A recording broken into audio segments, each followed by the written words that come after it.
Thank you for listening to my daddy's podcast. Hey, don't let these tears fool you. It's all dog around this mug. I'm good.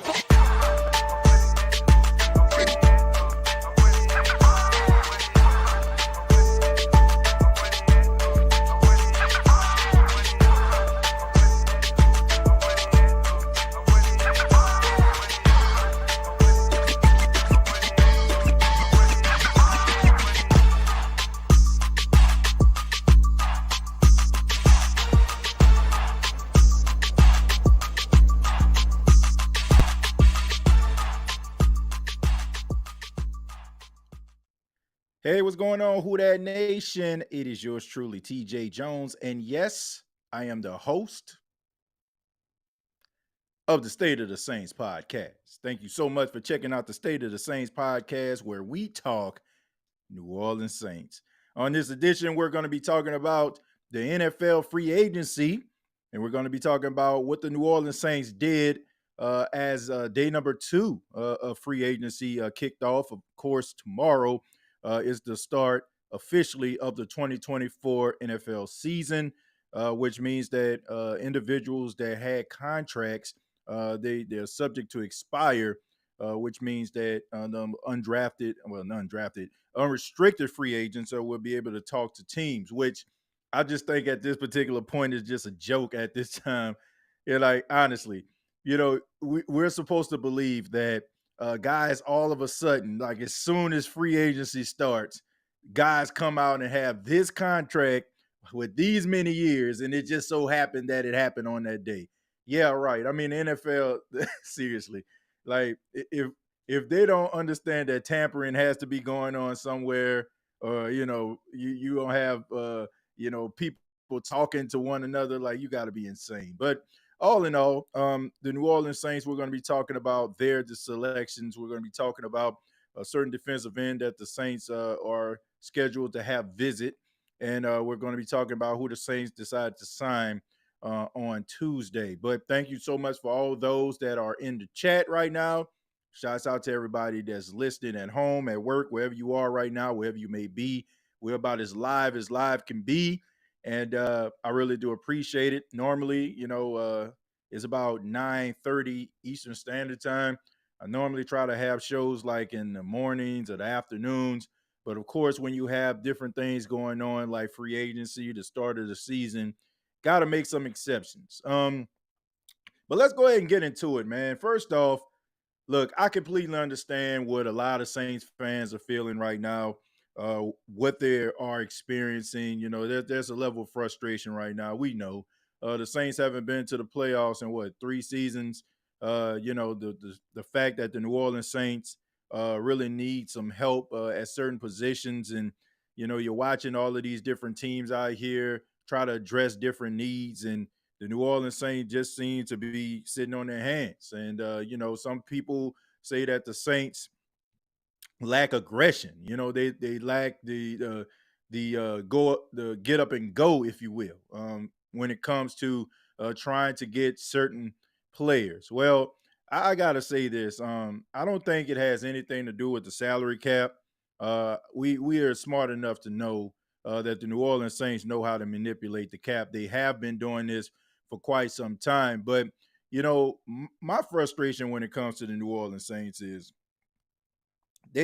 I really feel like this team honestly thinks that they are close to winning a championship. Like, I really think this team believes that they have what they need in order to win a championship. And look,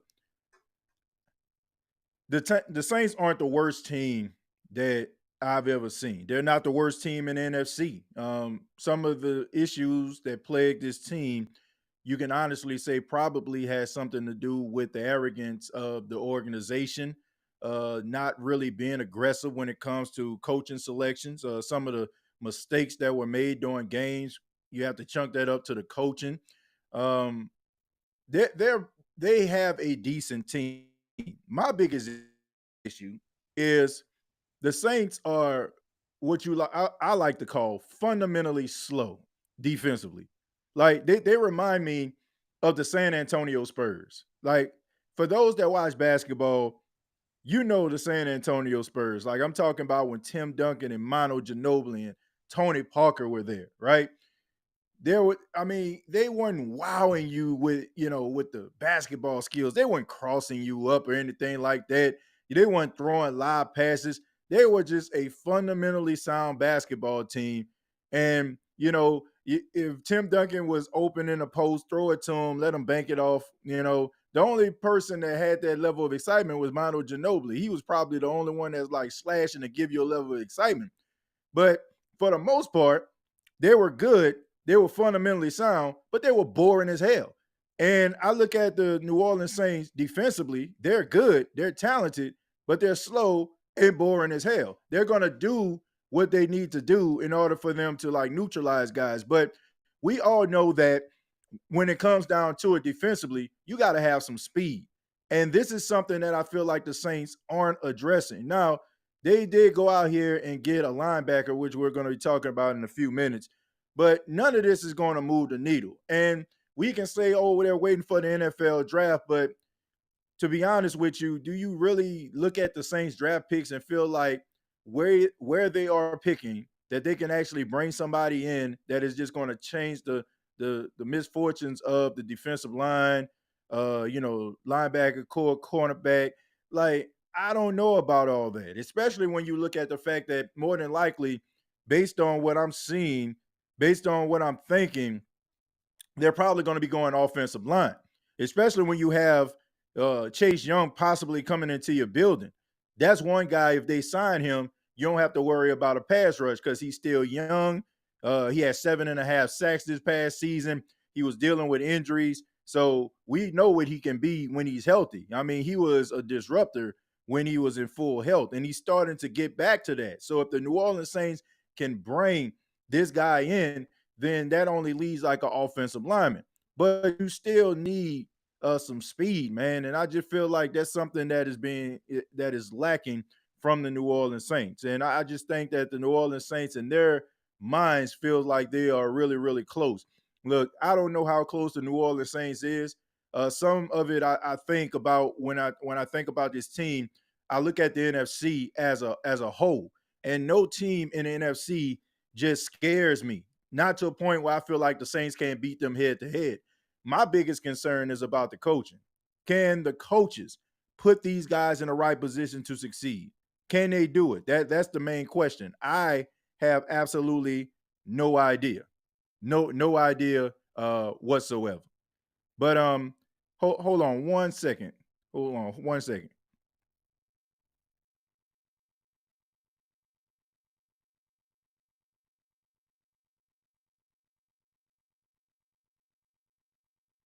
My apologies, Who That Nation. I was trying to make sure I set this I was trying to set something technically. I apologize for that. But anyway, I'm gonna go ahead and read some of your comments. I really do appreciate you all being here. Thank you so much. Got 163 people watching this right now. I ask that you hit the like button. If you have not already, go ahead and follow me on Bleacher Report. A weekly Saints podcast will be done on Bleacher Report called Saints Talk with TJAY Jones. So make sure y'all check that out. Make sure y'all hit that link. It's at the top.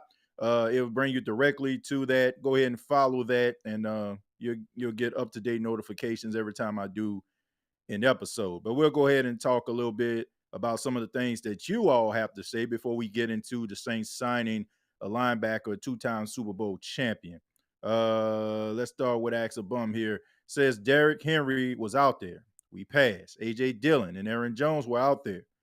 We won't go after them either. I'm convinced the Saints management doesn't care about the running game. I am. Well, here's the thing, Josh. And thank you so much for your comment, man. I really do appreciate this. Look, when I look at the Saints, and look, I get it. I get it that there's a lot of very, very appealing running backs out here. Saquon Barkley for a short period of time. You have Aaron Jones out here. You had Josh Jacobs out here. You had Derrick Henry. So you had so many different guys. But when I look at the New Orleans Saints, I'm not really concerned about the running game.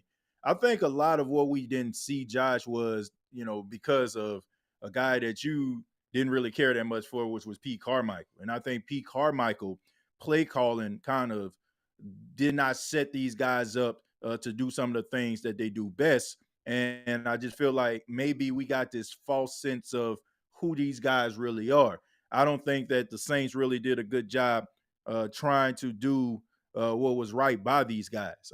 I want to give it another year. I want to do that. Um, I want to make sure that the New Orleans Saints, with this new offensive coaching staff under Clint Kubiak, and the rest of the new offensive coaching staff, I want to give them an opportunity to change my mind because I really think that Pete Carmichael was in over his head as a play caller, not so much as a coordinator. I really feel like Pete Carmichael is a really good offensive mind, but there's levels to this, right? I often say there are people that can do math, right? They can just do it. They can answer the questions correctly. But if you ask them to go to the board and show their work, they'll have a hard time doing it. Like that's kind of what Pete Carmichael is to me. So when you have that issue, it's kind of hard for me to sit up here and say, "Oh, the Saints, they lack a running game," because I like what I saw out of Kendre Miller the last game of the season and the little spurts where he played. I think Alvin Kamara. I think a lot of what we think about him had a lot to do with Pete Carmichael. And also, Jamal Williams is the type of running back he needs a really good offensive line to run to block for him in order for him to find lanes. He's a one cut back. So hopefully the Saints can address some of those offensive line issues that can help Jamal Williams. We can open up the playbook a little bit to allow Kendre Miller to shine. I really feel like you'll probably see Kendre Miller in true form this season. Now you got to think about him tearing his ACL in the semifinals of the college football playoff when TCU went to the national championship and got the brakes beat off him by Georgia. But Kendre Miller got hurt in that semifinals game. And then, he was kind of working his way back. He ended up re-aggravating the injury because I feel like maybe, he rushed it a little bit. Maybe the Saints kind of saw and got a little bit excited. And I feel like they kind of, wanted to see what he can do. But I really feel like with a full offseason, full rehabilitation, I think that he'll be fine. The best thing about Kendre Miller is the last game of the season, he played his best game as a pro. And also, he started to work his way back. So he left that game unscathed. So this gives him opportunity to be able to take part in a full off season, maybe get some training in and be a really good running back. Because, you got to be excited about what you saw from Kendre Miller. I'm excited about it. I don't know about you. But the guy is a beast. I think that TCU didn't use him the way that he needs to be used. He's a very good pass catching running back, even though TCU, their offense was kind of structured a little bit differently. So I think that they're going to be okay in the running game. I understand that there are questions about AK. I understand there are questions about Jamal Williams. Did they end up paying the right guy? Was it a guy just a recipient of a really good offensive line in Detroit, or was there something there? That remains to be seen. But I am willing to reserve my judgment to see what a new offensive coaching staff can do and see what these running backs are really made of. So I'm not upset about that. I understand Derrick Henry is a world changer. I understand that Aaron Jones is too a game changer, but I'm okay with what they have right now. So I'll just leave it at that. TJ, they pass you to debt. Oh man. Let's see. OG. Giving a shout out to Jerry. Shouts out to Jerry if he's in here. Josh Johnson says, "Who that everybody?" Prime says Jameis will get to the playoffs and not Carr. Says Prime. Yeah, as we all know that Jameis Winston signed a 1-year, $8.7 million contract with the Cleveland Browns. He will serve as the backup to Deshaun Watson as of right now, but we known, over the last few years, Deshaun Watson has been dealing with injuries on top of other things that are going on. Of course, we know I'm not going to bore anybody with the details, but this gives Jameis Winston a fresh start, a fresh opportunity to go out there, and we know that Cleveland over the last couple of years, they've needed backup quarterbacks, and Jameis Winston more than likely will get an opportunity to play. Hopefully nothing happens to Deshaun Watson. I'm not praying on this man downfall or him getting hurt. But if Jameis Winston can go out there, and get that opportunity. I'm excited for him. I'm happy for him. A lot of people have their reservations and feelings about Jameis Winston as a quarterback. Some people feel like, he was divisive, which I don't understand why. I just think that a lot of people did not like Jameis Winston. Rather, it's the fact that what he did in Tampa, they never really believed in him. Some people were just waiting for him to mess up in order for them to talk about him. Hell, some people just didn't like him for the simple fact that he was a black man playing a quarterback position. All in all, regardless of where you sit on whatever side of the fence, Jameis Winston was a one hell of a teammate. You're not going to find too many people out there that's sitting on the sidelines knowing and feeling like they have the ability to be a starter, but still out there rooting for his team like he is a starter. Patting guys on the back, lifting guys up when they down, helping in times of adversity. I just don't understand why anybody wouldn't like Jameis Winston, unless something is like really wrong with you, like as a person, as a teammate, like this is the type of guy that you want to have on your football team. But I'm happy for Jameis Winston to get an opportunity. We know that he wasn't going to get it with Dennis Allen. Dennis Allen, he hitched his wagon to Derek Carr. He was willing to bring the beat up Carr out there for weeks, knowing that he probably wasn't at 100% and was willing to sacrifice scrutiny in order to make this dude work. For better or for worse, like they're conjoined at the hip. And we knew that Jameis Winston was on a very short leash because he wasn't a Dennis Allen guy. But he's going to a coaching staff that is really, really good. Kevin Stefanski is a really good football coach, really good offensive mind. We've seen him work with some quarterbacks in the past. Make some things happen. If I'm not mistaken, I think he worked with Case Keenum. Case Keenum put up some really good numbers, and I think that he's going to be, the right fit for Jameis Winston. So Jameis Winston can go to a team that has one of the best defenses in all of football, like the team that he left, and also he'll have a really good running game and a supporting cast of really, really talented offensive players. So congratulations to him. Some of you are probably happy. I've seen some people were extremely elated that the guy wasn't there. Some people, I was seeing a little bit of a trend here, but at the end of the day, I think that Jameis Winston deserves to get an opportunity. Like I may be one of the few people that feel that way, but at the end of the day, I'm happy for the man. I'm happy for him. Scroll down a little bit more. Brandon says, well, we need J.C. Latham. The guy can play left tackle, right tackle, and potential offensive guard. He's insurance for us if Penning doesn't pan out. If we lose Pete in free agency, if Ramczyk isn't ready. But on top of it all, he's a stud. Yeah, Brandon, look, J.C. Latham, he is indeed a stud. I ain't going to lie about that. And, he can play across the line, which is a good thing, and also makes you, a really good top commodity when you can do that. We know that Andrus Pete, whether you like him or not, he was really, really good at playing on the line. He played left tackle, he played right tackle, he played guard. So you can say what you want about Andrus Pete, but not too many people can be thrust in that type of position and be able to be formidable at every stop. And I know he wasn't the best, but for him to be able to do that, that's pretty damn impressive. But I'm more of a Tyler Guyton type guy. Brandon, like I don't have any issue with that. Latham kind of falls into that same category. But when I look at Tyler Guyton, I see Trent Williams. And when I look at Trent Williams and I think about Trent Williams, number one, he has that mean streak. I feel like that's something that the Saints have been missing on the offensive line. Nice guys, I ain't going to lie to you. A lot of the guys on the Saints offensive line, they remind me of, you'll want your daughter to marry him or your sister to marry. You know what I'm saying? A bunch of good guys. You know what I'm saying? Like good, high character guys. And there's nothing wrong with that. You need that.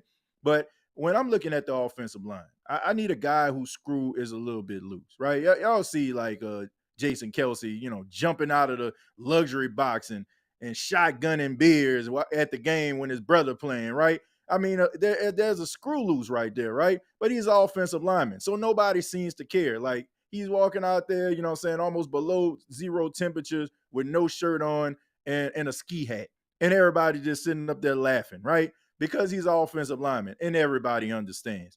And I just think that an offensive lineman has to have a mean streak. And I just think that it is time for the Saints to get back to those athletic, mean streak type guys. Like you can talk about, Jermaine Bushride. They were kind of, quiet guys, didn't really say much, but they were some dogs, man. Those guys were some rough riders. They had a mean streak.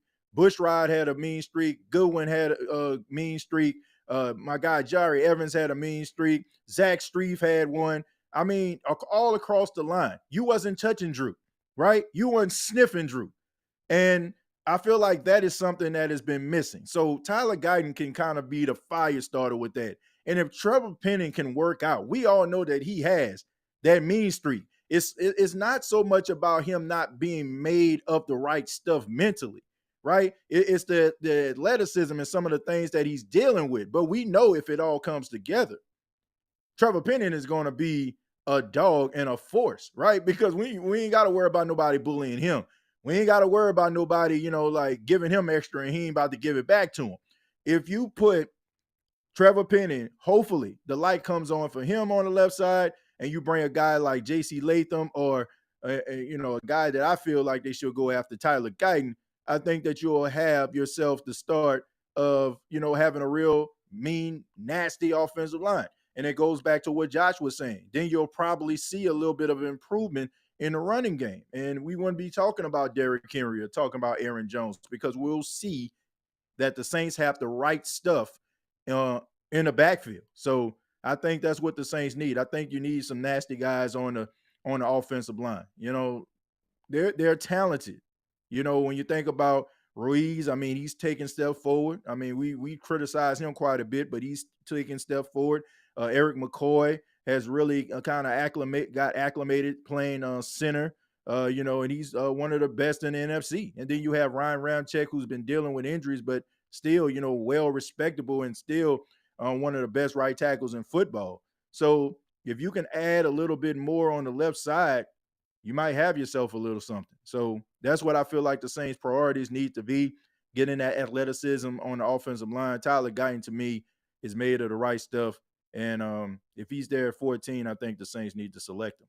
I'm so disappointed in the Saints. They swear they in win mode, but the actions show otherwise. Instead of getting the Fruit Loops, we get the great value Fruit Loops. Well, look, here's the thing right here, and I thought about that too, and that makes a lot of sense, but at the same, I'm not saying that I'm against or I'm for God just going out there spending top dollar, because I don't feel like that is going to solve your problems. See, I'm a firm believer in building a team through the draft, talented upstarts with some seasoned veterans, kind of sprinkle them in there, right? But I don't think a team needs to be consistent of a bunch of seasoned veterans. I just don't. Like, got to think about why these guys have gotten to this point. Rather, a team feels like they maybe have lost a step. There are some cases where teams can't afford to pay the guys the top dollar. But I just think that you need to build through the draft and accompany those young players with free agents. Now, sometimes you will have to pay if you feel like you're a player away from reaching that full, championship goal that you're trying to attain, then I'm all for it. But we know that why would the Saints want to go out here, and get the highest paid player at their position? They're not close. We know they're not close. We know that they can win some games, but when it comes to like certain things that we're looking for in championship football, we know the Saints are lacking that right now. So no need to go out here asking for top dollar. But I will say this, I feel like you shouldn't act oblivious to issues that that are plaguing your football team. Like, that your team is one of the oldest in the league. We know that a lot of these teams out here, they got young spring chickens out here, and these guys can run sideline to sidelines. So you got to be able to match that intensity. You can have fundamentally sound guys, and yes, they might know what's coming before it gets there. But you have those fast hybrid guys defensively that's coming at your players, those fast hybrid guys offensively on opposite teams that's coming at your defense. guess what? You're going to have to be able to counteract that. So I just think that maybe the Saints need to put more emphasis on trying to maybe bring down that, average age just a tad bit. I just think that, like, so that leads me to the next topic that I wanted to talk about, and that was Chase Young. Chase Young, of course, is a free agent right now. He was traded from the Washington Commanders to the San Francisco 49ers. Before he left, I want to say he had 4.5 sacks with the Washington Commanders, and then he ended up getting 2.5 with the San Francisco 49ers. So I mean, he was productive. You know what I'm saying? He kind of matched the same stat line that he had in his rookie season. He had 7.5 sacks. But here's the reality. Chase Young has been dealing with some injuries over the last couple of years. And I know that we try to shy away from guys like that. Oh, no, he's been hurt. We don't want that. We just going to be wasting money. But I want everybody to pump the brakes here. I want everybody to pump the brakes. You got to take a look at the guy. You got to take a look at his age. You got to take a look at how he came into the league. Wasn't the fact that he was on some Davenport stuff where we were still waiting and waiting and waiting for the light to come on, and it never did. Chase Young hit the ground running. And every game he started to get better and better. And you also have to take into account, you got to take into account he played for the damn Commanders, right? I mean, they're not a good football team, have not been in a very long time. And when you look at everything that Chase Young can bring to the table, he brings youth. He brings, explosive play. I don't think you just lose that type of stuff. And I honestly watched him when he was playing with the Commanders last season and a little bit when he played with the 49ers as well. And I can tell you, man, some of the things that he was dealing with where he was hurt and he missed a significant amount of time, I can tell you, I saw it. Like towards the end of the season, and especially in a Super Bowl, he was extremely disruptive. So if the Saints can get that Chase Young, that would be a steal. That would be a steal. And at this point, I just feel like the Saints definitely need to go after Chase Young because who the hell else is out there, right? I mentioned Danielle Hunter on social media, who had those double-digit sacks. He got picked up by the Houston Texans. Now I just feel like you definitely have to wow this guy. Now, there are other teams that are, of course, asking for the services of Chase Young. One is the Tennessee Titans, who are trying to figure it out. Of course, I'm pretty sure they're probably going to roll with rookie quarterback Will Levis. I mean, you got DeAndre Hopkins out there. You got some talented defensive players out there as well, but they have a new head coach, more offensive-minded versus Mike Vrabel being more defensive-oriented. So you have to wonder, like, what he's going to bring to the table. You think about the Carolina Panthers. I mean, you got a new coach in Daniel Canales, but he's more offensive-minded. Are they going to have that same defensive DNA that they had last season? Say what you want about Carolina, but they had a damn good defense. Now, I know some guys are going. Dante Jackson ended up getting traded for Deontay Johnson, the wide receiver out of Pittsburgh, who's pretty doggone good. And I understand that, you still have, J.C. Horn out there. But all in all, Carolina is one of those teams that is trying to figure it out. And then you have a meddling owner that's not very attractive to a guy. So to me, I feel like it's a two-way, it's a two-man race right now between the Saints and the Tennessee Titans. And the Saints cannot do what they have done in years past. When they have a touted, I won't say highly touted, I'll just say touted.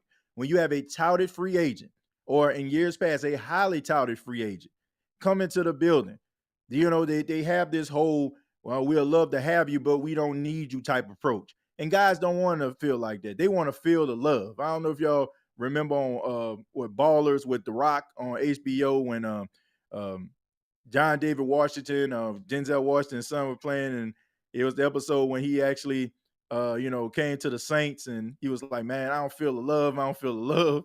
And all of a sudden, the second line comes out, man, you got to show these guys the love, because if Chase Young can come to your team, that's a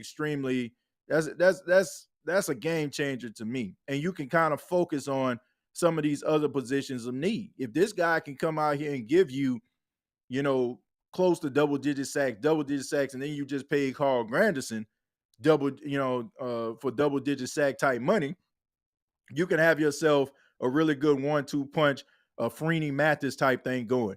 Now, somebody would probably ask themselves, well, where's the money? Where are the Saints going to get this money from? It goes back to it. Like we all know contract negotiations are about leverage. And you have to look at Chase Young, even though I mentioned all of the positive things about him, but you also have to address the elephant in the room. He hasn't been healthy. And that is not a really good incentive for a guy that probably wants top dollar. It's more so of a guy, even though he's talented, you got to prove it to us, right? Maybe the Saints, sign him to I don't know, 1-year deal or something like that, where he has to prove himself, and then we'll come back to the table. Or maybe, in the middle of the season, we'll decide to renegotiate your contract and extend it out. But you got to prove it to us. You got to prove it to us, because you have to think about this. You got to think about, if Chase Young works out, this is going to be the guy the Saints are going to be looking at to replace Cam Jordan.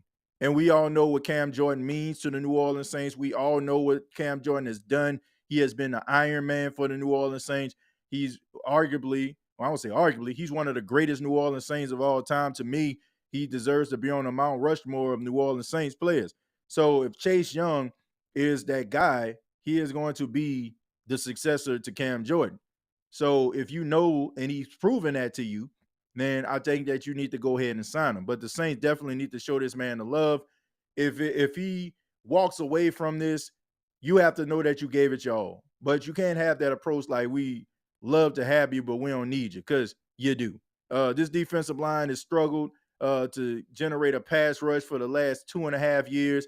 Even though the defense, once again, is fundamentally sound, it goes back to what I'm saying. No alley-oops, no half-court three-point jumpers, nothing like that. You know what I'm saying? Just fundamentally sound. Oh, we didn't get a pass rush? Okay, we're going to knock the ball away. We're going to tackle you by the legs, blah, blah, blah, blah, blah.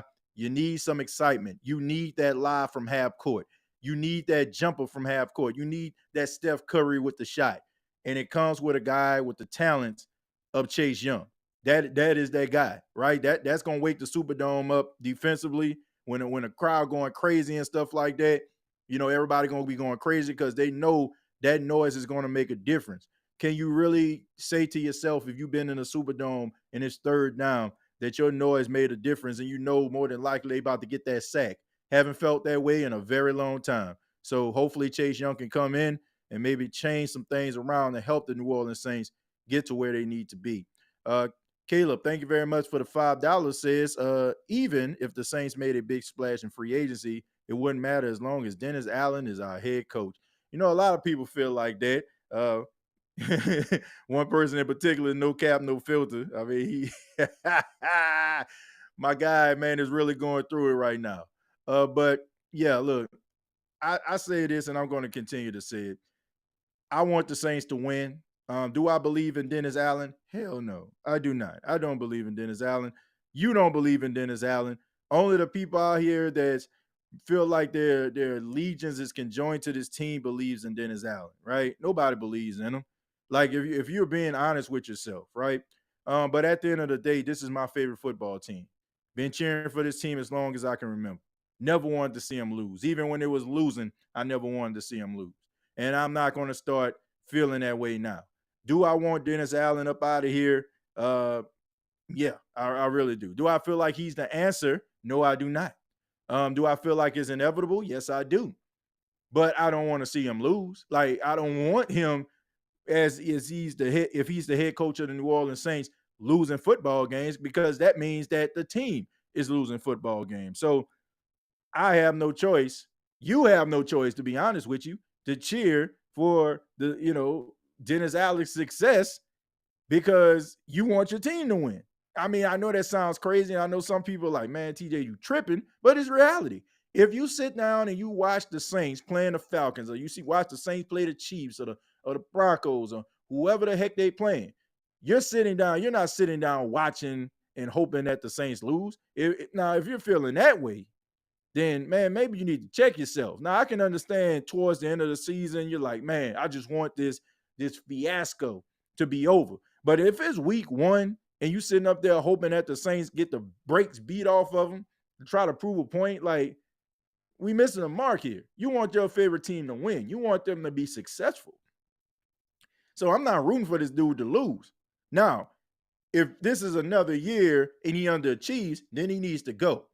It's just that simple. There's nothing that the New Orleans Saints organization can do to try to save face for Dennis Allen. And I honestly feel like watching the Saints just bring this guy back like this and have him in hiding the way he's been is pretty whack. You know what I'm saying? If you ask me, to be honest. I just feel like, Mickey Loomis went up there, you know what I'm saying, answered those questions. And we all went through all this, but I just feel like they know that this dude makes the fan base ticked off and they don't care. Like, and they're willing to, they're willing to ride with these guys. They're willing to ride with these guys for better or for worse. And that may mean even losing fans in the process. That is, man, bro, I ain't never seen nothing like this before in my life. Now, I understand that as a fan, as an onlooker, we have a tendency of, feeling like we know what's best for the team. At times, like we can have some valid points. But to them, they feel like they have everything under control, which has not been proven, because we know that if you're going to say early in the season, I feel like we got the right people in the locker room. I'm saying what Mickey Loomis told us on WWL around week 7, week 8, right? He said he had the right people in the locker room, and then all of a sudden you flip their entire offensive staff for the most points. So obviously, you know that your team is not very good. They're underachieving, but you want to make us believe that and get mad at the fan base for wanting more.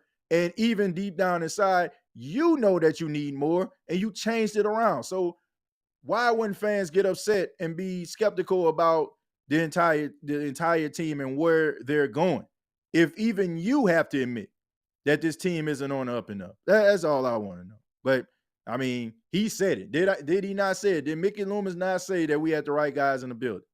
Obviously not when you flip your entire offensive staff. Prime, thank you very much for 2 hours. Says good night. Jameis haters will eat crow next year. Well, look, I'm hoping for Jameis Winston's success. I'm hoping for Jameis Winston's success. I don't know, they're not going to give him the starting job over Deshaun Watson. Not the money that they paying Deshaun. Like, that's guaranteed money. So this man going to have to get stretched off the field every single year before, they get rid of him, paying that type of money. Cool Sports, thank you very much. He says, of course, we should want us to win. Hopefully, we can win in spite of DA. But best case scenario, if we start off slow and maybe DA will be fired and Clint Kubiak would take over. I seen that from a few Saints fans. Saints fans want this guy out of here. And by this guy, I mean Dennis Allen. Look, I mean, it's no secret. It's no secret at all. With all due respect to everybody that covers the New Orleans Saints, there's not an article they can write. There's not a podcast they can put up. Like, and you can say whatever you want. Like, I don't understand, some of them taking shots at fans for wanting more or saying, oh, man, it's a new season. It's a new day. Look, man, people want success. People want this team to build on what Sean Payton and Drew Brees left behind, not take steps back. And the most frustrating thing about it is, you know who you have that is causing you to take steps back, but you don't want to address that. And that's the most frustrating thing for Saints fans. That's the most frustrating thing. When you know that you have a problem and you still don't want to address it, and you just just whistling through the graveyard, like it just rubs fans the wrong way. It make us feel two ways. It's like, number one, you don't care about what we feel, or number two, you guys don't know what the hell you're doing.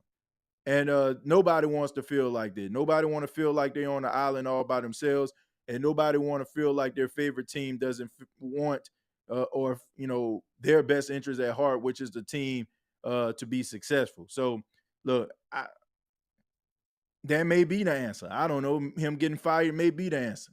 It may be the answer, but look, I just feel like, covering for a team that's inept is weak sauce to me. I'm not saying like, say the sky's falling like, Chicken Little or something like that all the time. Like, oh, the sky's falling. Like, if something's bad, just say it. There's nothing wrong with that. Nothing wrong with you saying what was painstakingly obvious. But I don't think taking shots at fans to, get a boy or at a girl or, from high ups. I don't feel like that benefits anything. If anything, it probably would tick somebody off that they don't want to call a spade a spade. So we got to be careful with that type of stuff. But you won't get it here. I can tell you that right now. I don't care what happened. I don't care what the ramifications are. If they suck, they suck. And I don't care. Like, if they're doing well, I'm going to call it out. But people are entitled to feel the way that they feel.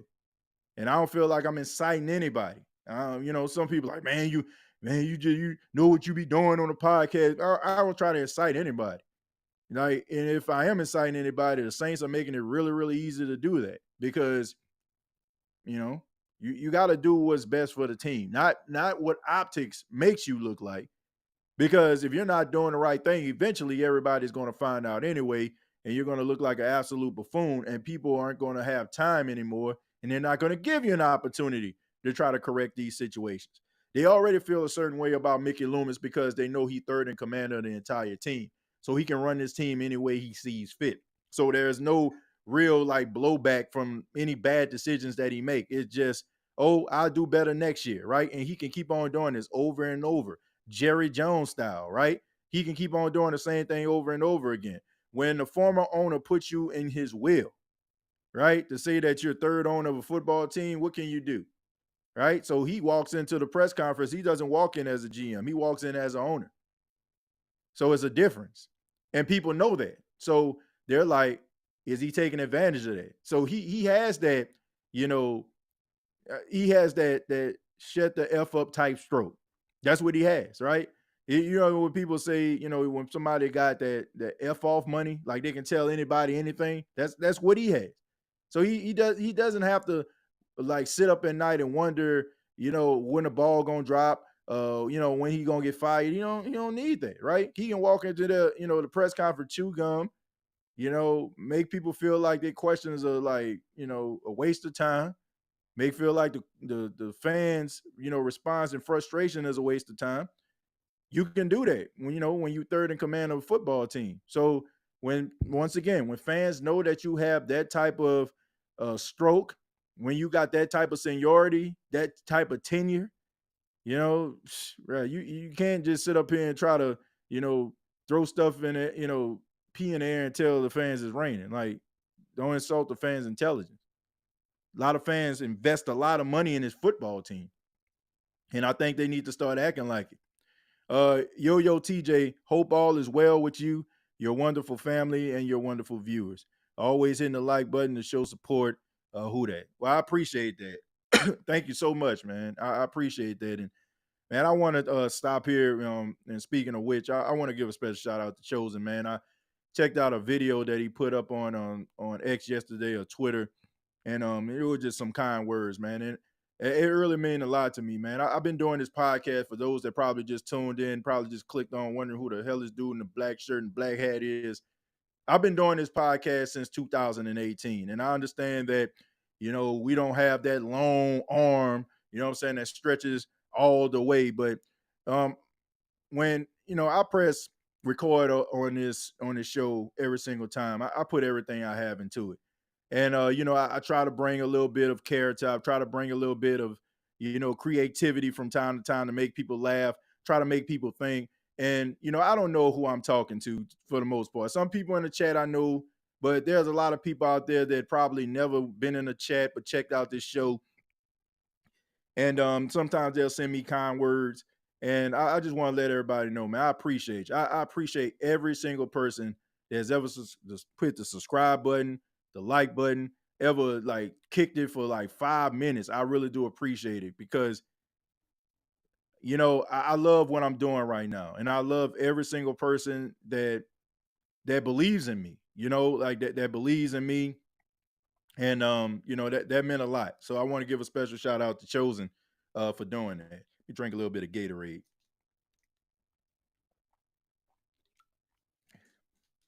But all jokes aside, man, all seriousness, like that means a lot to me.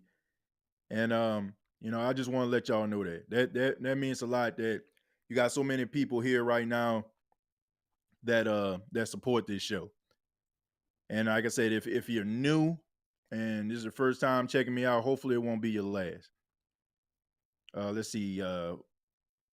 What's up, TJ and the family? Who that? Willie Gay is an exciting pickup for the New Orleans Saints. True that. That leads me to my third topic, which is Willie Gay. Willie Gay has signed with the New Orleans Saints. He signed a 1-year deal. I want to say it was like $5 million. All right, so wasn't that much money. But Willie Gay, some of you probably already know him, especially if you follow SEC football. He played at Mississippi State, his home, his hometown team. He's from Starkville. He went to the Kansas City Chiefs, been there his entire career. He's a two-time Super Bowl champion, which is impressive, man. So he came into the league in 2020, and he's only been he's been with the Kansas City Chiefs in 2024. So he came there really, literally at the right time. You know what I'm saying? Like this man been there, you know what I'm saying? Like, well, no, he was a second round pick of the Kansas City Chiefs. So he's been there since 2020. He's a two-time Super Bowl champion. He has 233 tackles, 5 sacks, 2 forced fumbles, 4 fumble recoveries, 4 interceptions, and 1 defensive touchdown. He had 4 tackles in the Super Bowl. He was more of a rotational guy. He played about 60% of the snaps for the Kansas City Chiefs. And he's a guy that has a lot of speed, man. He's a guy that, when he sees, he seeks, and he destroys. He's a guy that's going to be really good, a part of the rotation for the New Orleans Saints. Zach Bond ends up signing with the Philadelphia Eagles. To me, this is an upgrade. He is a more athletic Zach Bond. I think he can give you a little bit more than what Zach Bond gave you. And we'll see. We'll see. If he does a really good job, I'm pretty sure the Saints will bring him back to the table. But this is a really good pickup for the New Orleans Saints. Don't think he'll be a starter. Probably will be in certain packages when the Saints run a 4-3 defense.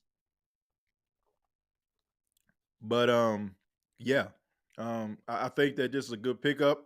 It may not be the most attractive, sexy pickup. Where everybody else out here, Louis Vuitton, Burberry, Dolce and Gabbana, I don't know, Christian Louis Vuitton shoes. The Saints out there shopping at Ross, TJ Maxx, Ollie's, Dollar General, looking for that deal. Looking for that deal, and I can understand it. But at the same time, we all know, man, you've been to TJ Maxx. Everybody ain't got money. Everybody ain't paid, made, laid in the shade, and just rolling up the Lenox Mall and going to all them expensive stores out there in Atlanta. All right. Some of us still shopping at TJ Maxx and Ross. Some of us still rolling out there to the Dollar General. I still go there very, very faithfully. You get what I'm saying? So there's nothing wrong with going there and shopping. Every now and then you'll find yourself a diamond in a rough, right? And maybe this is the Saints who made a deal. Guy came pretty cheap, may be a really good return on investment, but we'll see, all right? Once again, there's nothing wrong with Dollar General. There's nothing wrong with TJ Maxx. TJ Maxx, y'all, they be sleeping on that. Dad and Ross, I'm telling y'all, man, got some good stuff up in there. I ain't talking to all my rich folk out there. I ain't talking to none of y'all. I know y'all know what I'm talking about. Y'all speaking that, the different language. You know what I'm saying? Y'all like habla no English up in this thing. But me, I know a little something about Dollar General, TJ Maxx, and Ross. And we know that they got some good deals. TJ, keep up the good work. God is good. Thank you very much, Ralph. I appreciate that. Will Nine says, you're good at it. Football knowledge is solid. I appreciate that, man. Look, I didn't say that to going to, praise or anything like that. I'm just saying it because it's true. I mean that from the bottom of my heart, man. I don't do shows when I'm not passionate to do it. I don't care what's going on because I never want to do anybody a disservice. I never want to be like anybody else. You know what I'm saying? Like I appreciate everybody and what they're doing. Everybody does an amazing job. But everything that I give, man, I want y'all to know I give my all. And I appreciate everybody. You all make the show what it is, and I really do appreciate that from the bottom of my heart. And if you just so happen to run across the show and you find motivation in it, I mean, it's even more of a blessing because we're all here, to help one another, to help encourage one another, to build one another up, man. That's what it's about, man. It's not about who doing what. Oh, you know what I'm saying? I'm better than them. Like, it ain't about that, man. If you love what you love, rather, you know what I'm saying? You come here because you love the Saints, right? Come here because you love the Saints. Come here because you know what I'm saying, you love football. You know, like do whatever you do in life. Make sure you love it.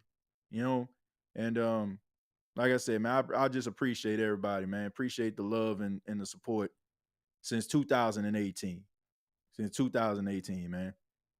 And you know, people want to give flowers, man. I give y'all flowers here tonight, today. Whenever you're checking out this podcast, thank you for believing in, you know, this black man from the Ninth Ward. You know, thank you. Many are called and few are chosen. Kingston says, "Axe a bum." Shouts out to Josh. Damn, we could have bought CJ back to replace May. Yeah, it could have, but Philadelphia signed him to a 3-year, $33 million contract. Shouts out to CD Dukes.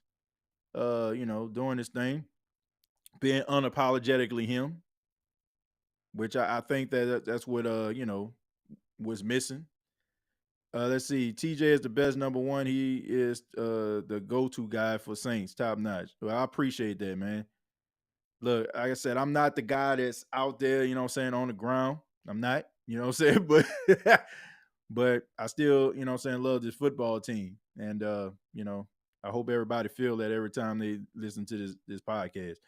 Let's see. I heard CJ Gardner-Johnson went back to the Eagles. That is indeed true, man. He went. We need to keep Chase in the building, kind of like what they did with Derek Carr. You keeping Derek Carr in the building like he Yu Darvish or something. Like some of y'all follow baseball, y'all know what I'm talking about. There was a short time I stayed in Dallas, right? And this was during the time when the Texas Rangers was really good, and there was a Japanese pitcher by the name of Yu Darvish. Some of you know who he is, but the Texas Rangers refused to allow him to go anywhere else until he signed with the Texas Rangers. And they end up signing him to a big time contract. At the time, it was like I mean, you got to think about this. It was like 2010, 2011 or something like that. They signed him to like a 10-year, $100 million contract, which was insane. Right. You know what I'm saying? Like it was just something like really like insane. But that's what the Saints need to do. You know, like when you don't want somebody, when you need somebody, when you need that person to come through the spot, you like, man, look, I can't let you leave. do like like they did with Derek Carr. They didn't want him to leave, even though nobody was out there waiting on him. The Jets fired up the Jet, man. Please. The Jets was just talking to you because they hear from Aaron Rodgers. As soon as Aaron Rodgers picked the phone up, okay, Derek, thank you so much for being here. We really do appreciate it. You know, I mean, we're gonna give you this gift certificate to Root Chris Steakhouse. Give me a break. I'm good, bro. Just traveling the state with my job. Just left Monroe. I'm back in Baton Rouge. I'll be in New Orleans this week, Shreveport, and the following, Alexandria, and so forth. This upcoming week. That boy sound like he got a tour schedule. Yeah, man, I'm gonna be out there in Monroe. Then I'm gonna go ahead and slide back home. Then I'm gonna go to New Orleans. You know, then I got to go to Shreveport. Man, sound like you on 106 Park. Where your next concert? TJ Maxx go hard. I just bought a DK wide bag and wallet from there a few days ago. Paid $70 for both. TJ Maxx always come through for me when it comes to purses. I can tell you this, Tyra. There are two places I do not go with my wife, and I know she can hear me. So TJ Maxx and Target. When my wife tells me, "Oh, I'm going to TJ Maxx," I'm going to Target. Guess where I'm at? I'm at home because I know I probably ain't gonna see her for another 6 hours.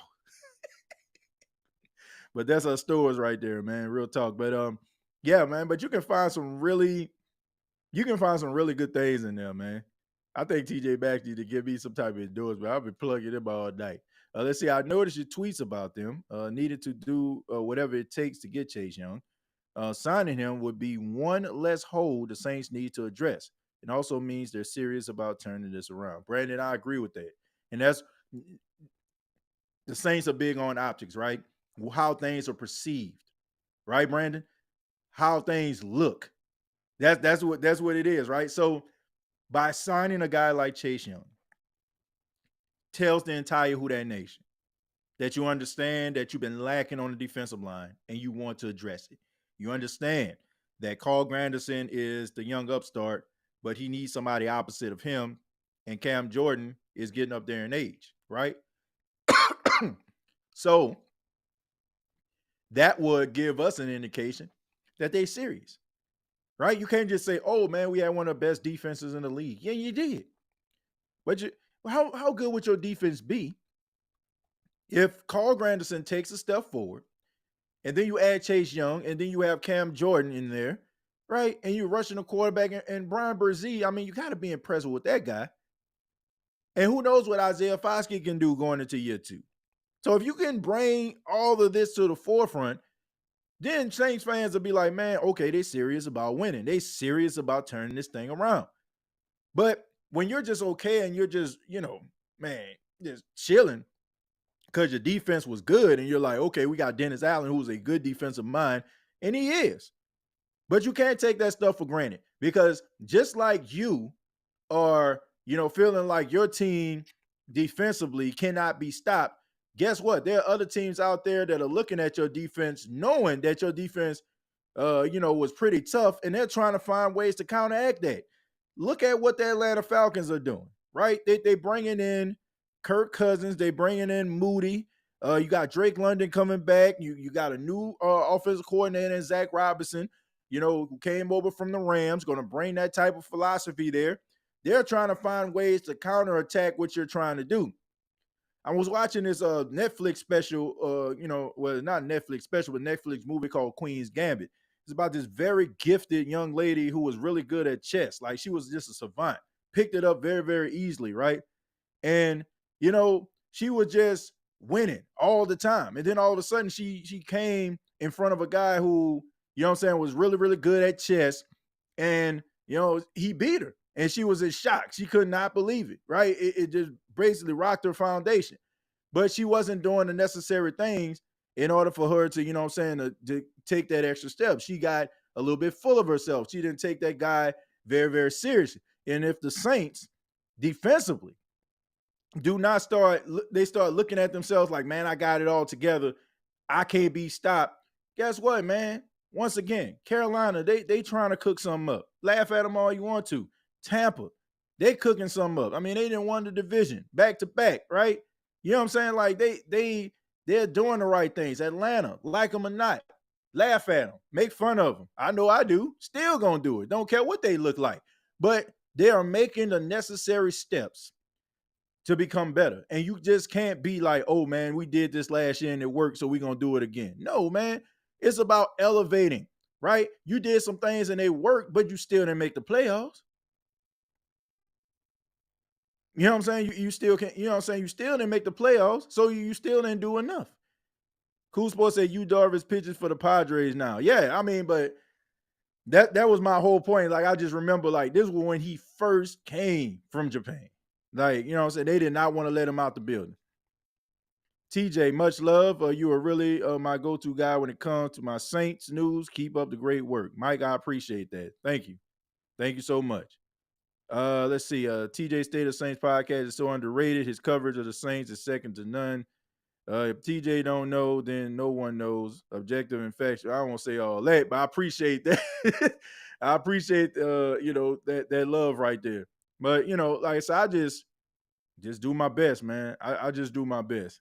And if you all like it, then I love it. It used to be a time and I thought about this. I'm like, I feel like this podcast is really, really good.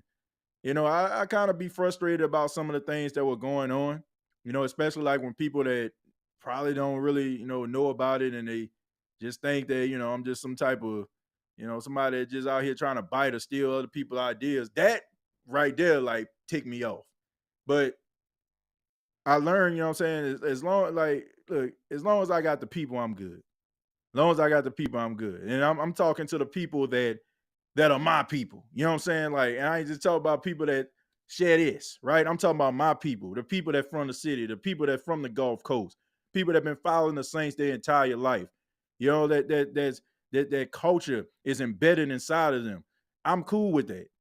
I'm cool with that, man. I ain't got no problem with that because as long as everybody else is loving it, everybody that watches this, I'm good. I ain't got no problem. Like I ain't got no problem. Like I said, it used to bother me. Used to bother me. I ain't gonna much lie about that. When you put everything into what you're doing, you expect certain results. I'm not gonna lie about that. But one thing that I feel is I'm me and I love doing what I do. And if everybody else loves what I'm doing, I'm cool with that. Let's see. I expect the Saints to fall off from 23 season. Anything better will be a pleasant surprise. Barbara, yeah, I agree with that. I agree with that. Look, the expectations are so low. If they do anything, we happy, right? It's almost like this is almost like 2006, right? Everything happened. Hurricane Katrina happened. It just devastated, right? People ain't got no home. People staying in FEMA trailers. You got people that displaced all across the country, right? We just wanted to see the Saints, right? And it didn't matter what they look like. It didn't matter what they look like as long as like they go out there, did their best. They was coming off a 3-13 season. So anything they done other than, like win 3 games again would be, it would be good. You know what I'm saying? Like it would be, acceptable. Now you're wondering probably why I'm comparing this to a tragic situation. I don't think it can get more tragic than what it is right now, other than going into the 2006 season, because what you have is a coach that is indeed and has proven, and I feel comfortable with saying this, and I don't care. Look, if I say this with all due respect, if players got a problem with Saints fans going in on the team, win some damn games and go to playoffs, then you won't have no problem with that. When you know, and even you, this is the problem that I have. Stop telling me that I, as a Saints fan and as an onlooker, is the problem when you have done things that have proven to us that you have a problem with the culture too. I mentioned earlier, not too long ago, Mickey Loomis went on WWL and said to the entire city and those that were streaming on Odyssey, said to us, we got the right people in the building. That is what he said. And then they fired the entire offensive coaching staff and brought in brand new offensive coaches. You got players that, say things, and I got respect. Shouts out to the Honey Badger. When somebody was like, the Saints are raising a bunch of Yorkie Terriers, right? And Honey Badger responded on X, you got me effed up. You got us effed up. Now, be that as it may, you don't want to take shots like that, But at the end of the day, when you all voted for your coach, you made him the worst active coach according to rankings in the entire NFL. The ones that were below him are no longer coaching. So by that metrics, by those statistics, by those analytics, he is the worst coach in football. You all had an opportunity to, when you did that survey, to put him at the top. So you can't say, when people say, man, they don't believe in Dennis Allen, you can't come back and say, man, y'all don't know what y'all talking about. Y'all not in the locker room. We don't have to be, because the locker room voted and said that he was the worst coach in football. So when you combine, we got the right people in the building. No, you don't, because you brought in a whole new coaching staff, and the team as a staff, organization, and crew create a survey, and a survey says that he is the worst coach in the league. How in the world can you get mad at fans? How can you get mad at the Who Dat Nation for wanting better? Even you yourself wants better. But we don't supposed to say that. We don't supposed to say it. We supposed to just spend our hard-earned money and give y'all everything, right? Supposed to give y'all everything. Give y'all our money, give y'all, you know what I'm saying, money for popcorn, money for parking, money, bring my car in there so I can tailgate, all these different things, right? We're supposed to shut up and buy. Hurry up and buy. As the Korean lady said on Don't Be a Menace. Hurry up and buy. We're supposed to hurry up and spend our hard-earned money. Even you have an issue with it. But we supposed to be quiet about it? I think's not. So you can't get mad as Saints fans and the Who Dat Nation for wanting better. Even you want better. And if you want the Who Dat Nation to be quiet, just win. Just win. Don't get mad and get upset at the team. I mean, at the fans for wanting more. Win some games. I guarantee you, it'll be quiet as church mice around here. A lot of crow will be eaten. And you know what? Everybody that's a Saint fan that bleeds black and gold from the depths of their soul will pull up to that table with the biggest bowl of crow you ever seen in your entire life. Because nobody takes pleasure. If they love a team, nobody takes pleasure in rooting and cheering, rooting against their favorite team. Nobody takes pleasure. Look, some of the worst podcasts that I've done happened in 2023. Not that I phoned it in. It was just the fact that I took no pleasure in talking about my favorite team, the team that I love, the team that I'm passionate about. Take no pride in that. If you're taking pride in that, then something is wrong. So I got to ask the organization. I got to ask the players. Are we wrong in our takes and in our views about this team and not want to put everything into it? I'm just wondering. Because even you had an issue. So give us something to cheer for. Give us something that we can actually hang our hat on. Don't just make it politicky, presidential-like. Give us something, feed us a bone so we can be quiet. No, let us really feel that you're trying to make that change. Make us feel like going into the Superdome because we know for a fact that there's a strong possibility that our team is going to win this football game, and not just looking at the coach and he looking suspect and we scratching his head and looking as confused as a 4-year-old trying to figure out a calculus problem. You can't do it. I can even say a 16-year-old figuring out a calculus problem. Calculus is pretty hard. Well, it was for me. But anyway, all I'm saying is give us something to cheer for. If you give us something to cheer for, then guess what? Everybody be quiet. And everybody will be rolling up to that table once again, eating that big bowl of crow. And they'll eat it with a smile. But I ain't eating no crow if I ain't got to. Josh, thank you very much for the $5. Says, TJ, what are your thoughts on Mason Richmond? I feel he could help our O-line. Plus, I have a couple classes with him, and I think he's a good dude. Well, I tell you what, sounds like some bias to me. But let's go ahead and take a look at Mason Richmond, who you're referring to. Let's take a look at him. Let me go ahead and pull up his stats here.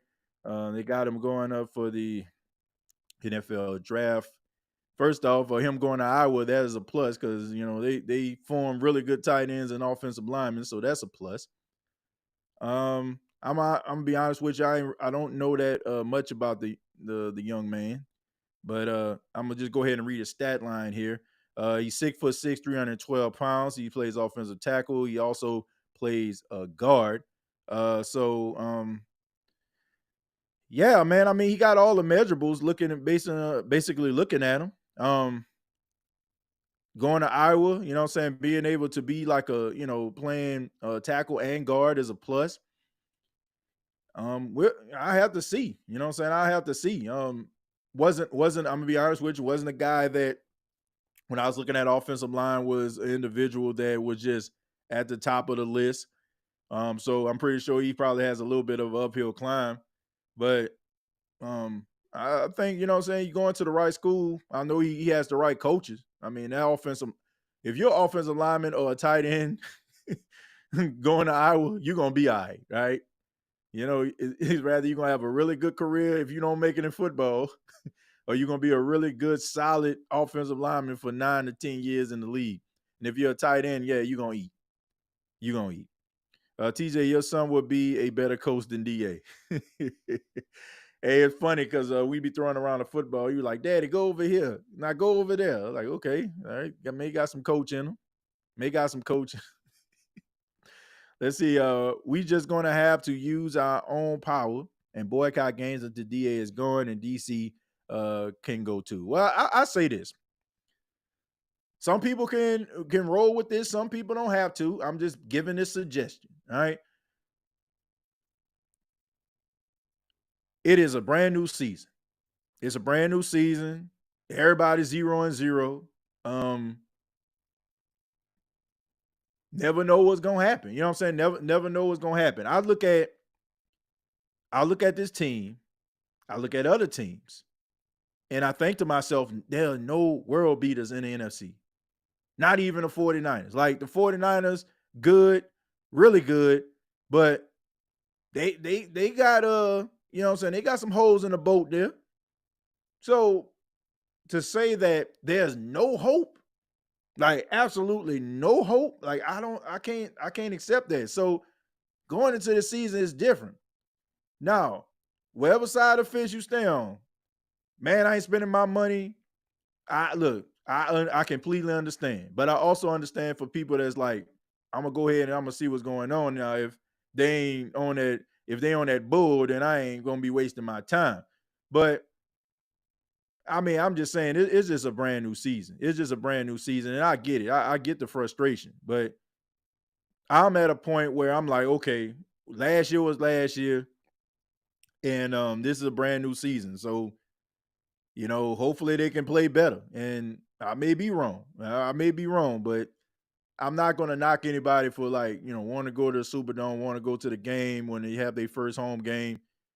But if I'm saying the same thing over and over again, and then people coming back like, man, I ain't wasting my time. Look, can you blame them? Just like now, like if somebody say I ain't about to waste my time, I can't blame them either. But the side of the fence I stand on is this is a brand new season. So let's see. Right, New Orleans especially having Carr around until 2025, that's sick to me. Yeah, I just think that the vibe of the team is bad. The vibe of the team is bad. Like, here's the thing. I feel like they have a us against the world mentality, and that includes the fans. Like, to me, it's like you should be trying to give the fans something to cheer for. You should be giving the fans something that they can actually believe in. It really just feels like they like F the fans. Like, seriously. Like, I know that may be wrong and it may be out of left field to some people, but that's just how I feel. Like, that is the way that I feel. The arrogance at times, you know what I'm saying? It's not going to help anybody. Like, fans want to feel like you have their best interests at heart. And the mentality and how it comes off, and it may not be this, but it can be perceived as shut up and pay your money. And that's not a good feeling, man. Nobody wants to feel cheap, right? You know what I'm saying? Like, nobody wants to feel like a cheap date. Like, man, you got to show me something. You know what I'm saying? Like, open the door for me or something. Open the car door. You know what I'm saying? Like, shoot, it's raining outside, put the coat over me. You know, like something. You know, like give me something that makes me feel like you actually interested in how I feel. You get what I'm saying? Like, that's for all my brothers out there. You know what I'm saying? Chivalry ain't dead. You know what I'm saying? But seriously, you want somebody that you want to feel like you're valued. And it's like, by bringing this dude back in a way that they did, it's like saying, we don't care what you think. And nobody wants to feel like that. And that's how Saints fans are feeling right now, that the organization do not care what they think. And I know that you can't run your organization based on fan feelings, and you shouldn't. But at the same time, you know what your team needs. And you know what you need to do. If you didn't know, then you wouldn't have did it in the offseason. So don't get mad at the fans. That's my whole stance.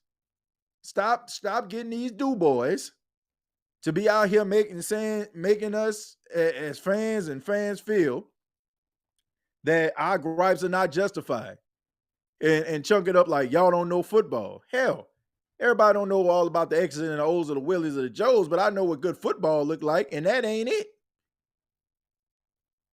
I tell you right now, man, like people can't tell you how rain forms. Like if they can't tell you the scientific, explanation for how rain falls from the sky, but they can look at a gray cloud and say, damn, it's about to rain. So once again, people may not know the ins and outs. People ain't like salary cap may sound like gibberish to some folk and how it's working, how it's structured. But guess what? People know what good football look like. And people want to see good football. So once again, don't get mad at the fans for wanting better. Don't sick the do boys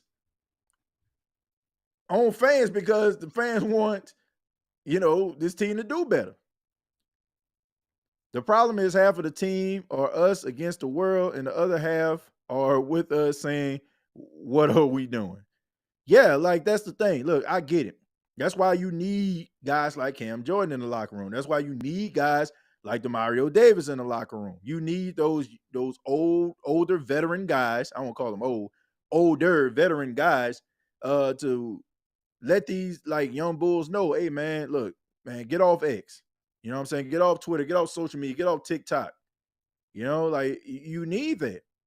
But at the same time, man, you can't just like know something going on, talking, to your friend outside of work and talking to your wife about how bad this team is, then turn around and be like, man, I'm going to tell y'all something. We got something here. No, you don't. Once again, you had a choice. You had a choice to vote Dennis Allen as one of the top coaches in all of football. And guess what? You gave him a B-. So guess what?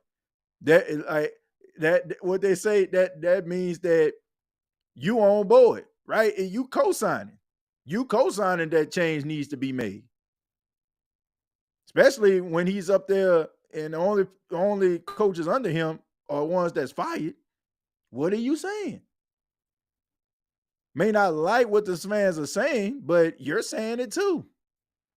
TJ asked Mickey Loomis how long the line is now for the Saints season tickets, minus 100,000. Look, I'm gonna say this. You gotta do better. You gotta give them something. The draft should be interesting, man. You gotta get the Saints fans something. You gotta give them a quarterback, somebody with a name. Gotta do something. Because I'm telling you, it's going to be a hard sell. First off, it's a hard sell anyway, because Dennis Allen's name is stamped to it, and so is Derek Carr. And then look, whatever it is, what it is. Once again, Derek Carr, he's the quarterback. He's the starting quarterback of the team. So it is what it is. But first impression was not very good. Dennis Allen, first impression as a head coach, has not been very good. So that's already a tough sell. So you gotta give them something. You gotta give them something. If you notice, like some of these fan bases that have been struggling, ain't made the playoffs, been losing, picking in the top 3, guess what? They teams, their organizations are giving them something. Saints like, okay, man, y'all just take this and it is what it is. We know what we're doing. Be quiet. Buy tickets. DA and Derek and Carr are Cuban zirconia, while other teams are out here are black and rose gold. Well, Linda, I'm gonna tell you this: not everybody is rose gold. Some people gonna be fool's gold. I'm just calling it for what it is. It happens. It's free agents. Some guys aren't wired like that. Some guys, they're just looking for top dollar, and then when they get that top dollar, they just kind of go Albert Haynesworth. You know what I'm saying? Like, they don't pan out, or injuries may occur. So, I mean, guys may have names, but don't know what they're going to do in another uniform. But I will say this. You got to address some of these positions that's lacking when it comes to speed and lacking in production. So that is what you need to be working on. That's what you need to be focused on, right? And I like Willie Gay. I think he's a talented young man, but he ain't moving the needle. Like signing a fullback ain't moving the needle. And I'm not saying go out there and exhaust the checkbook by bringing in a big splash, but you got to do your due diligence in this draft, and you got to bring somebody to the Saints organization that is going to move the needle and get people excited about seeing them. It's just that simple. And you can say, "Oh, I ain't gonna play that game," but you need to. You need to. It's just like the stock market, right? It's just like investing, stock investment, right? You want somebody to invest in you. They set up the meeting. You got a while, right? They give you 10 minutes. They give you 15 minutes. Present this. Tell us what you do. Tell us why we need to invest our money. Same thing with the fans. You can't just be like, if you're a franchise, like we McDonald's, let me walk out the room. We Burger King, let me walk out the room. We Chipotle, let me walk out the room. Now you can't do that, right?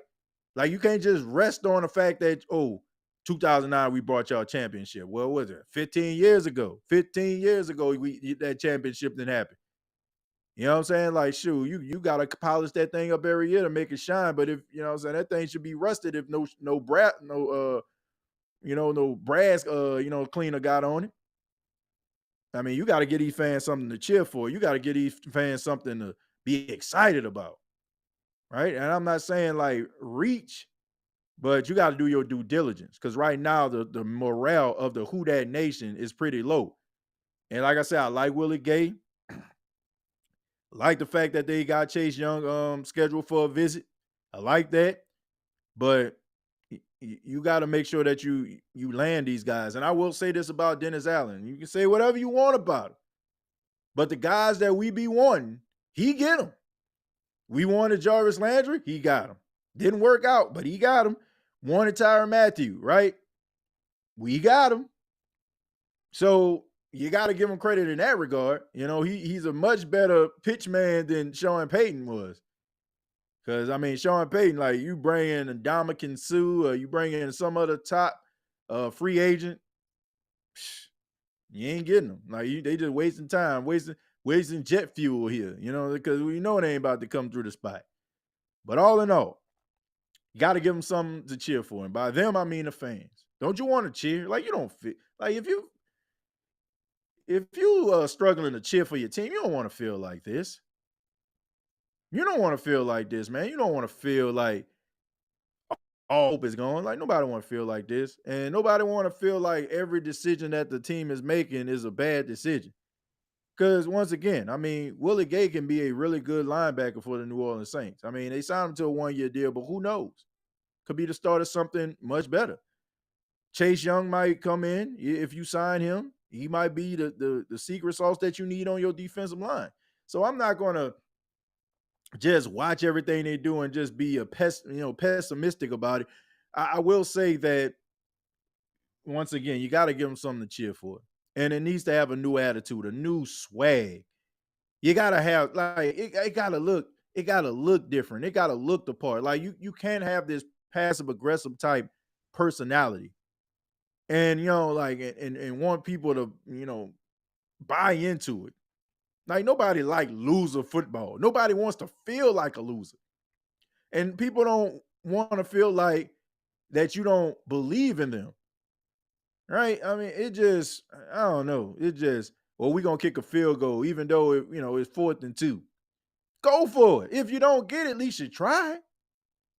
Like, it's just stuff like that. Like, you got to, like, people talk about Dan Campbell, and yeah, I mean, he gambled. Like, he went to Vegas. And he took a bunch of pills and alcohol and walked up in that thing and just was loose with the money. But guess what? Dan Campbell stayed true to himself. He was that way the entire season, and he stayed that way when the game was on the line and the chips were on the table. And I can respect the hell out of that. But when you got that passive-aggressive behavior, well, it's 4th and 1. Well, we didn't convert last week, so let's kick a 60-yard field goal with a yippy rookie that been missing field goals and got a case of the yips. But let's go ahead and put him out there. Let him miss the field goal where everybody can be looking at him and won't run him out of town and not me. Miss me with that nonsense, man. Like, it's okay if you don't make it. It's okay. It's all right if you if you don't convert on 4th down, but give people something.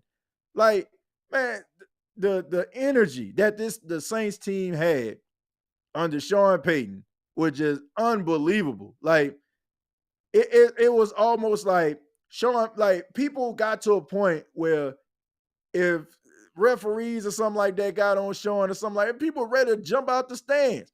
The energy that was inside of the Superdome, they were ready to ride or die for their football team.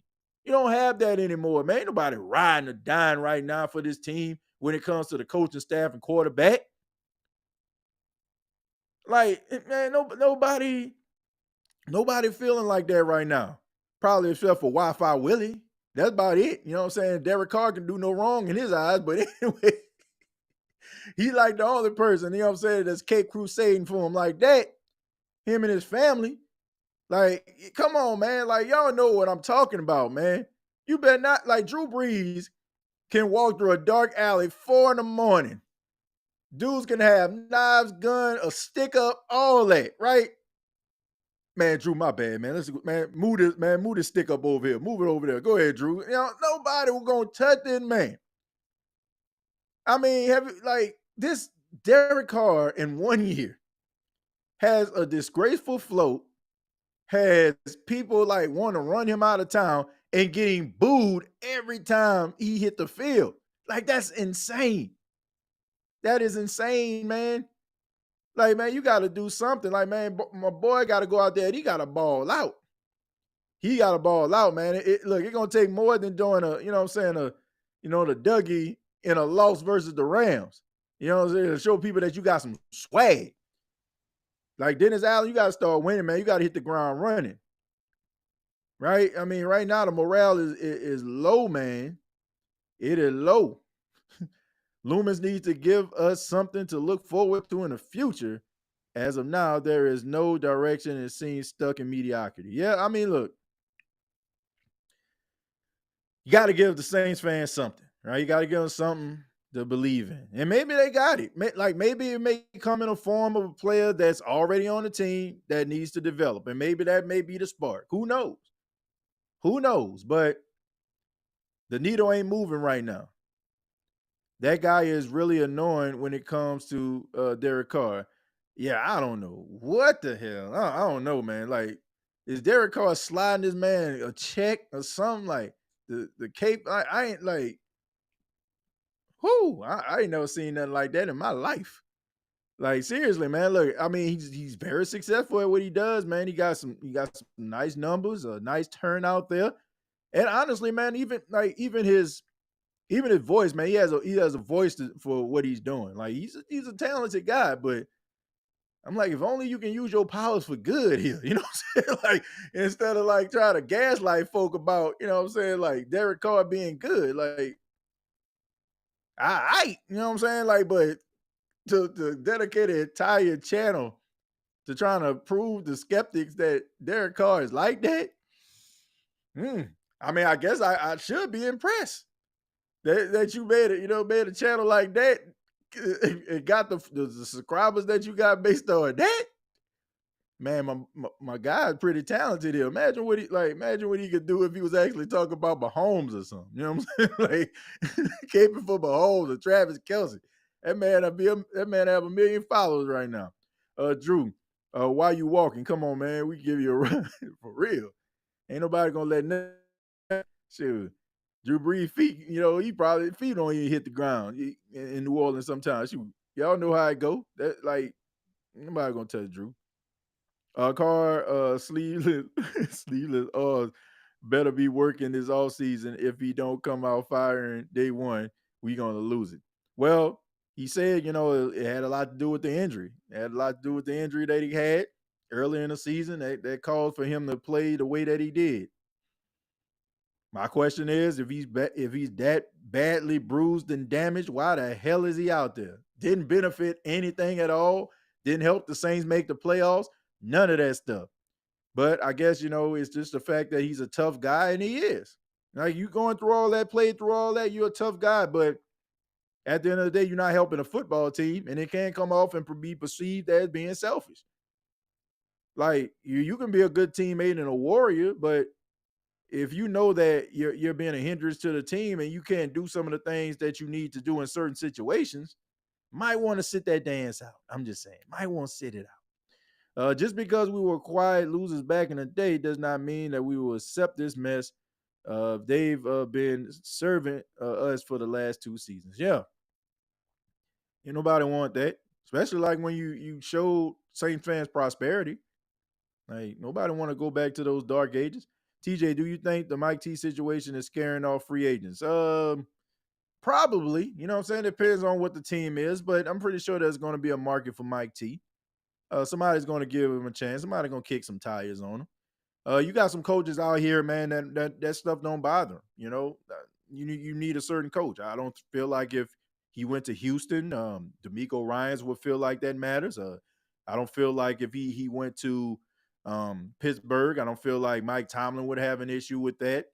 If he went to the Kansas City Chiefs, Andy Reid wouldn't have an issue with that. If he went to Denver with Sean Payton has a relationship with him. So I don't feel like it matters. You probably got some coaches that probably a little bit passive aggressive and, don't want to really lose the locker room, or probably not really good when it comes to like confrontations with, headstrong players or players that have the mind frame of Mike T. But they got some coaches out there that that will take a chance on. Now DA is scaring off free agents. I won't say everybody's saying that, but you got a nice set of Saints fans saying that, which is hilarious though. I'm gonna take a few more, then we're gonna get up out of here, folks. Jack says he was out there because he is selfish. I know we talking about Mike T or what. We probably talking about Derek Carr. I'm pretty sure you're talking about Derek Carr right there. Yeah, that wasn't the right decision, man. That wasn't the right decision. If you're hurting your football team and you know you injured, like first off, you're not doing yourself a service, right? I know fans will be upset, like, man, we paid this dude this much money and he always hurt. But at the same time, I don't feel like Saints fans would feel the way that they do about Derek Carr as they do today, because he went out there and played, and he said that it had a lot to do with his injuries, the way that he played earlier in the season. But if you combine like some of the decisions, the jury, like I don't want to say that, yeah, the jury was already deliberated and came up with the verdict, right? Like you're not that good. So you didn't do yourself any favors by going out there and wetting the bed and putting up garbage time stats, right? You should have just waited, right? And let's just say, for example, I don't think this would have happened, but let's just say Jameis Winston would have been a quarterback and things didn't pan out. Then everybody be like, man, when Derek Carr coming back? Then you look like, a superhero. Or, I'm going to say it, could it be one of those situations where he sees the relationship that Jameis Winston has with the receivers? He sees the energy that Saints fans have when it came to Jameis Winston hitting the field. Not some of them, y'all know what it is, man. But could it be that? Could it be the fear of feeling like, things might pan out with him? I don't know. Maybe some insecurity there. I do not know. All I know is you didn't help your cause. You did not help the cause by going out there playing when you know you was hurt. If you talking about helping the team is sitting on the bench and not playing when you know that you're not 100%. That's reality. Saints doing what Bucks did last offseason, saving that money, LOL, but free agents might only want come if the bag Birdman hand rub. Yeah, I mean, look, don't want to exhaust all your spending, on a top free agent that he's just one guy. If this free agent is like, you feel like all we need is blank and we gonna make a deep playoff run or we going to the Super Bowl, by all means do that. Get that player, sign him. But when you still have a bunch of holes in the boat that you need to patch up, like, don't waste your time. You might want to just consider the draft, build up these players that you already got. Maybe bring in a guy that's a little bit of diamond in the rough, probably lost. He probably came into free agency because the team was probably stacked at that position. Y'all know how it is, man. But don't like just completely put all your eggs in a free agent basket. That doesn't always work all the time. If the rookie quarterback was all we had behind cards and okay play, but we had Winston. Yeah, I mean, look, Jake Hayner, you know, third string quarterback, barely dressed. More than likely, you know, like he probably get an opportunity. I mean, he's a smart quarterback, man. He made some really good decisions, and him absorbing the offensive playbook was a plus. Now, I mean, you got to now learn a completely different playbook with Clint Kubiak, but I mean, he's a smart guy. I don't think that the Saints are going to just give him the opportunity going into his second year. That doesn't seem like uh, what Dennis Allen will do, especially when he knows that he's coaching for his life here, his coaching life.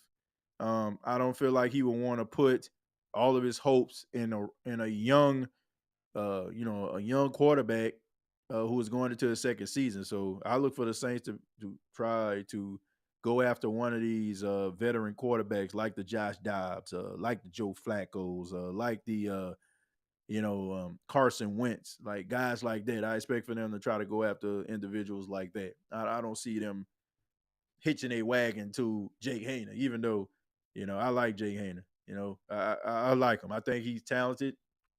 I think he already comes into the league with something that if you have it and you possess it, like everything else can kind of work itself out. And he has accuracy. He completed 70% of his passes at Fresno State, 20 touchdowns, 3 interceptions. So he doesn't really make too many mistakes. So, I mean, but I don't think that Dennis Allen going to do that. Like, I think if it was a coach that was pretty much settled, I don't think the Saints would go out here. I don't think the Saints will go out here and try to sign a quarterback. I think they'll go with Jake Hayner. But Dennis Allen not going to do that. Hey, TJ, if you had a choice or you had to choose, which year would you rather the Saints win a Super Bowl? 2011, best offense, or 2018, best vibe? I would say 2018. 2018 was the best team, in my opinion, the Saints ever had. That includes the 2009 Saints that won the Super Bowl. I feel like 2018, the Saints that was the best Saints team they ever had. I understand about 2011 when they broke all the records offensively, but I really feel 2018 that was the best Saints team they ever had, and it was highway robbery that they didn't go make it to the Super Bowl that year. Who are we going to get his at wide receiver? Let me see, and who's going to be our third string quarterback?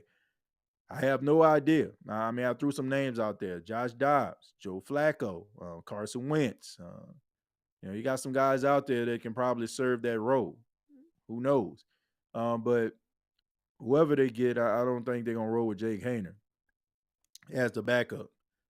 I feel like they will roll with Jake Hayner if it was Andy Reid or if it was Mike Tomlin or Jim Harbaugh. Guys that have a level of seniority and have proved throughout their NFL coaching life that they know what they're doing. So, what if they get Sam Darnold? Well, Sam Darnold already signed with the Vikings. He signed with the Vikings on today, so they can't get him anyway. I don't know if you guys covered this today. Is Marshawn Lattimore staying with us? I hope so. Well, as of right now, he's still with the team. I mean, tomorrow might be something completely different. Now, you think about Carlton Davis and what he went for going to the Detroit Lions. I want to say they got like a second round pick for him or something. But, I mean, you look at Carlton Davis, the only thing that you can say is, oh, he won a Super Bowl and Marshawn Lattimore didn't. But both of them are lockdown corners. And if you gave me a choice, I mean, I would roll with Marshawn Lattimore, even though I think Carlton Davis is extremely talented as a cornerback.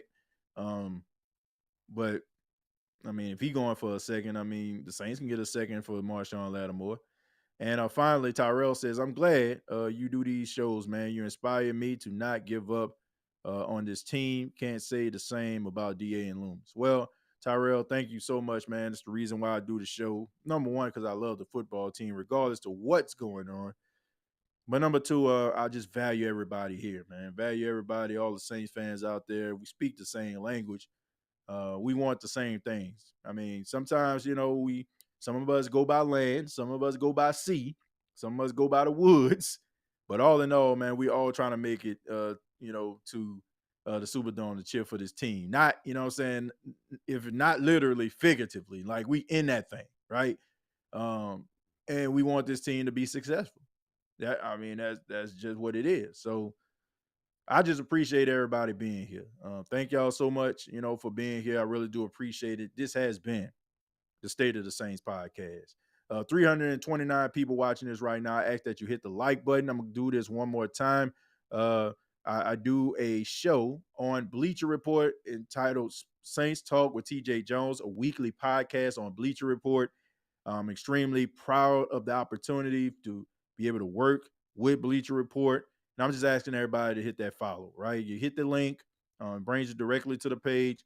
Go ahead and hit that profile. Go ahead and follow the page. And I would really appreciate that. I appreciate that. Please help me get the follows to grow. It will give you notifications every time I do a podcast. Also, give you Saints information as well. So make sure that you check that out. It gives you an option to follow the team that you love, college, NFL. So you'll get notification about your team. So you'll be up to date on all things New Orleans Saints or LSU or whoever you cheer for. So make sure you do that. Also, you can check me out on X, also known as Twitter, at TJAY Jones 8. You can follow Gumbo Pod Sports podcast, Gumbo Pod Sports on YouTube, as well as on Facebook, facebook.com, search Gumbo Pod Sports. And also the Unapologetic podcast that premieres every Thursday. It's not sports related, more about pop culture, life, get to know a different side of me by checking out that. Got a good topic that's coming up. I think everybody going to enjoy. Hopefully I can get some of my college buddies to be a part of that show. More than likely they will. So that's going to be a really exciting show. So thank you all so much for all your love and your support. Thank you so much for making the State of the Saints podcast what it is. Thank you for continuing to support this. Whether you was here 2018 or you just came here tonight. Thank you so much. I really do appreciate it. And like always, all I got to say is, who dat? Thank you for listening to my daddy's podcast. Hey, don't let these tears fool you. It's all dog around this mug. I'm good.